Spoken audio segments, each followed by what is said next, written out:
अस्सलाम वालेकुम व्यूवर्स, अल्लाह के नाम से जो बहुत ही मेहरबान नहायत रहम वाला है। मैं हूं किरण और आप देख रहे हैं मेरा यूट्यूब चैनल। तो आज मैं आपसे शेयर करूंगी पिज़्ज़ा पराठा की रेसिपी।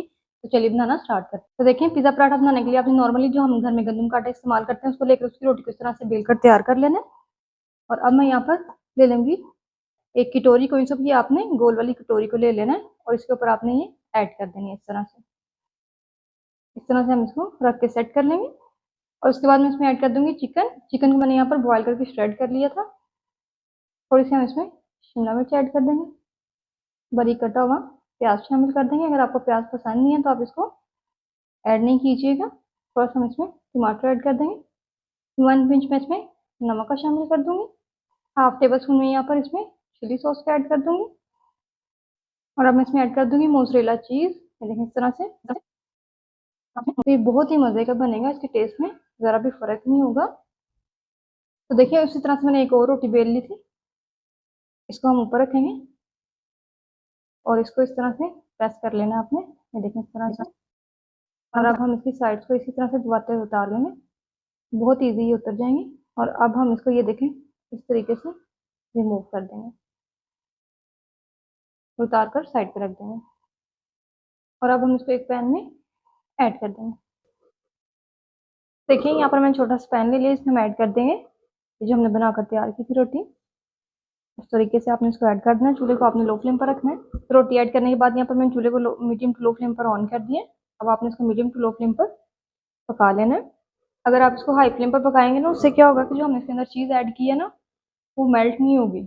इस वजह से आपने इसको मीडियम टू लो फ्लेम पर ही पकाना है ताकि चीज़ है जो अंदर तक अच्छे से मेल्ट हो जाए। तो देखिए, यहाँ पर आप देख रहे हैं कि बबल्स आना स्टार्ट हो गए हैं। देखिए इस तरह से हम इसको थोड़ा सा मैं दरमियान में कर दूंगी। और अब आपने साथ साथ चेक करते रहना है कि इसके ऊपर अच्छा सा कलर आ जाए और ये नीचे से जले नहीं। तरीके से इसको सेक लेना आपने ताकि जो पूरा पराठा हम बना रहे हैं ना, उस पर सेम कलर आए। से 3 मिनट हो गए इसको पकते हुए और बड़ा ही खूबसूरत सा इसके ऊपर कलर आया। अब हम इसकी साइड को चेंज कर लेंगे इस तरह से। तो ये देखेंगे कितना खूबसूरत सा इसके ऊपर कलर आया। इस तरह से हम इसको दूसरी साइड से भी पका लेंगे। बस जब आपने इसकी साइड को चेंज करना है, थोड़ी एहतियात से चेंज करना है क्योंकि जो ऑयल है ना पैन में, वो आपके ऊपर भी गिर सकता है। और ऑयल पैन में आपने इतना ही ऐड करना है, जैसे हम शामी कबाब बनाते हैं ना, तो थोड़ा सा एक्स्ट्रा ऑयल इनके ऐड करते हैं कबाब वगैरह बनाते हुए। तो इसी तरह से आपने थोड़ा सा ऑयल इसमें ज़्यादा ऐड करना है। तो ये देखें, दोनों साइड से आपने एक अच्छा सा इसके ऊपर कलर ले आना। जो साइड्स है ना, अगर आपको लगे ना कि कच्ची रहे तो उनको आपने इस तरह से सेकना। ये देखिए, यहाँ पर हम इसको चेंज करते जाएंगे और जो ये वाला हिस्सा होता है ना साइड वाला, उसको हम अच्छे से सेक लेंगे।